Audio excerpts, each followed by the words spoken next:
Join me as I dive deep into the mysterious case of the Sodder children and try to uncover what really happened to them. It was Christmas Eve in 1945, and the Sodder family was settling in for the night in their home in Fayetteville, West Virginia. But as they drifted off to sleep, a devastating fire tore through the house, leaving behind a trail of destruction and a mystery that would haunt the community for decades to come. In the aftermath of the fire, the Sodder parents, George and Jenny, were left to mourn the loss of their 5 children, who seemingly vanished into thin air.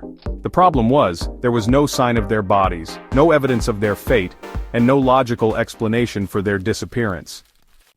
As the years went by, the Sodder family's anguish only deepened, fueled by the nagging question of what really happened to their children. Were they kidnapped, or did they perish in the fire? The uncertainty was a constant reminder of the tragedy that had befallen them. The lack of closure sparked a multitude of investigations, inquiries, and amateur sleuthing, but every lead seemed to end in a dead end, leaving the family and the community with more questions than answers. Many theories emerged, each one attempting to explain the inexplicable. Some believed the children had been taken by an unknown assailant, while others thought they might have escaped the fire and started new lives elsewhere. Then, there were those who suspected foul play, pointing accusatory fingers at various individuals, including the family's own members. Eyewitness accounts, though scarce, added to the mystery. A few people claimed to have seen the children escaping the fire, but their descriptions were hazy and often contradictory. The family themselves had their own theories, with George Sodder convinced that his children were still alive, while Jenny believed they had perished in the blaze. The police investigation was equally inconclusive, with officers poring over the ruins, searching for any signs of the children's whereabouts. They combed through the wreckage, analyzing every scrap of evidence, every eyewitness account, but still, the truth remained elusive. As the years turned into decades, the Sodder family's plight became a cautionary tale, a reminder of the darkest corners of human experience.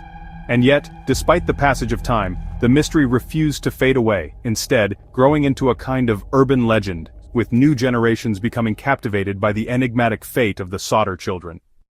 One piece of evidence, however, stood out from the rest, a cryptic note received by the family, allegedly from one of the missing children. The message was brief, but it sent shockwaves of hope through the family, convincing them that their children might still be out there, alive and well. The note read, "My dear mother, I love you and I always will. The best thing for you to do is to forget about me." The authenticity of the message was never confirmed, but for the Sodder family, it was enough to keep the flame of hope burning, and the mystery of their children's disappearance alive. In conclusion, the Sodder children's disappearance remains one of the most baffling unsolved mysteries of all time, a testament to the power of human resilience in the face of tragedy and the unrelenting desire for closure. What do you think really happened to the Sodder children? Share your theories in the comments below, and if you're new here, consider subscribing for more intriguing stories of unsolved mysteries.